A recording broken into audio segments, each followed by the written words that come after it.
Diolch, Llywydd. 3,500 people have now signed the petition to this Assembly calling for us to protect live music venues in Wales. That petition was started by the conductor and composer Richard Vaughan. The problem is that there are two proposals to develop in Wales's most famous live music street, Womanby Street. And the developments pose a threat to the music venues because of the weak planning laws we have in Wales. In England, there is the agent of change principle. That means that new developments need to accommodate existing live music venues and not the other way around. It's time to think about what we can do, and people from all political parties need to stand up and protect the live music venues in Wales.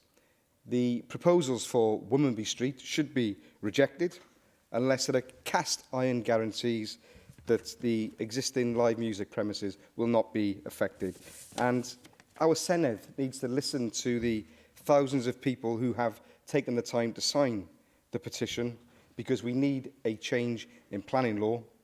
And I call upon everybody present to ensure that we change the law here in Wales and protect our live music venues. Diolch.